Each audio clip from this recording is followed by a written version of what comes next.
Dans le processus de développement de votre potentiel, il va falloir à un moment aller au-delà de vos talents naturels parce que les talents naturels à eux seuls ne sont pas suffisants. Il va falloir développer des compétences, il va falloir aller au-delà et mettre en place une certaine expertise. Alors, qui dit expertise dit compétences.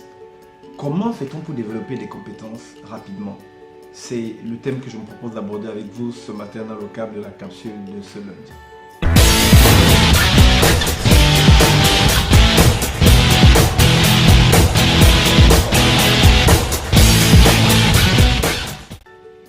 Bonjour, ici Henri Missola, développeur de potentiel. Je vous souhaite la bienvenue à la capsule de ce lundi et j'espère que peu importe d'où vous me suivez, que ce soit dans la francophonie et en dehors de la francophonie, j'espère que cette capsule vous retrouvera dans une forme magnifique. Comment développer rapidement vos compétences? C'est ce que je vais aborder ce matin avec vous et je vais le voir en 3 étapes. Donc nous allons voir 3 étapes pour développer rapidement vos compétences. Vous savez, peu importe le domaine dans lequel vous voulez développer vos compétences, que ce soit dans le domaine de la communication, que ce soit dans le domaine de la gestion de projet, peu importe en fait le domaine dans lequel vous voulez le faire, il y a 3 étapes incontournables qui sont toutes simples et que vous pouvez mettre en pratique. Ce sont les 3 étapes de l'apprentissage. La première étape, c'est l'observation.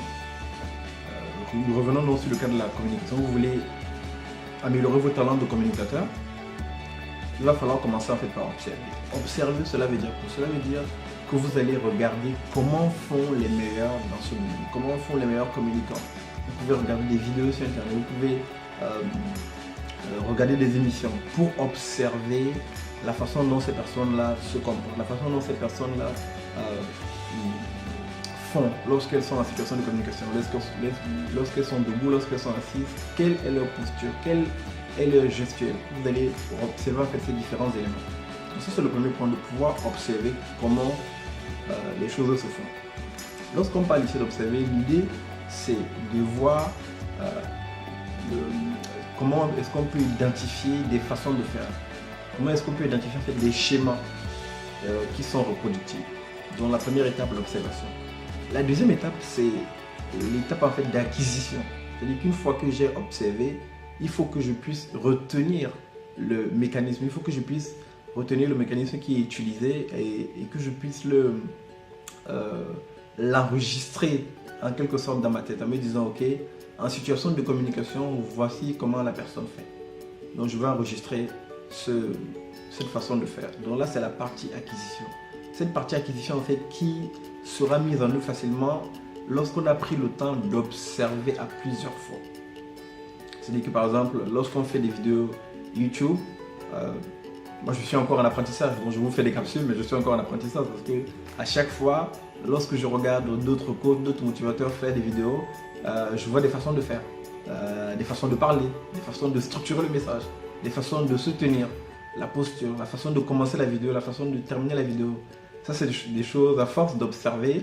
Après, je vais être dans la phase d'acquisition, de me dire telle personne, tel coach, tel motivateur, tel youtubeur, voici comment est-ce que il ou elle fait ses vidéos. Et à force de regarder, je vais acquérir et je vais passer à la troisième étape. La troisième étape en fait, qui est l'expérimentation. L'expérimentation en fait, c'est simplement la dernière étape. J'ai pris le temps d'observer, j'ai pris le temps d'acquérir. Et maintenant, je vais expérimenter. L'expérimentation, c'est simplement de mettre en pratique ce qu'on a pris le temps d'observer et d'acquérir. Si c'est dans le cadre d'une vidéo YouTube, j'ai regardé la façon de faire de tel youtubeur, je veux me dire, ok, comment est-ce que je peux adapter cette façon de faire que j'estime être pertinente, cette façon de faire qui semble être bonne, comment est-ce que je peux l'appliquer à ma situation? Il s'agit donc d'adapter la façon de faire et de voir comment est-ce qu'on peut se l'appliquer dans notre situation. Donc on va expérimenter, on va mettre en pratique simplement ce qu'on a appris auprès des autres personnes. Et c'est à force de répéter ce schéma, observation, acquisition, expérimentation, qu'on va commencer en fait à développer la compétence au fur et à mesure.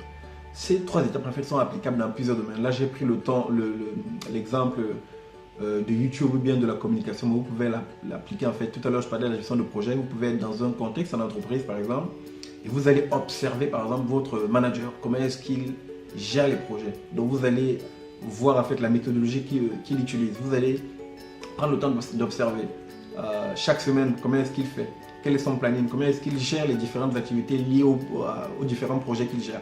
Vous allez prendre ces différents éléments, vous allez prendre le temps d'observer, après vous allez acquérir. Ok, je retiens ce qu'il fait. Après maintenant vous allez expérimenter. Sur un petit projet qu'on va vous donner, vous allez essayer de mettre en pratique ce que vous avez pu apprendre auprès de votre manager en observant. Là, c'est le domaine de la gestion de projet. Vous pouvez le faire dans beaucoup d'autres domaines, que ce soit par exemple si votre domaine c'est le dessin, vous pouvez le faire dans le domaine du dessin. Peu importe en fait le domaine, vous pouvez apprendre à le faire. Donc, ces 3 étapes pour résumer: observer, acquérir, expérimenter. 3 étapes simples d'apprentissage qui vont vous aider à développer rapidement vos compétences. Voilà les 3 points que je voulais partager avec vous ce matin. Donc, prenez simplement le temps de les mettre en pratique. Peu importe votre contexte, peu importe votre situation, vous pouvez les mettre en pratique. Chers amis, chère communauté, d'ici notre prochaine capsule, sachez que je suis sincèrement reconnaissant de vous compter toujours parmi ces hommes et ces femmes qui, semaine après semaine, me suivent et m'encouragent à faire ce que je fais. Je vous dis merci de tout cœur. À très bientôt.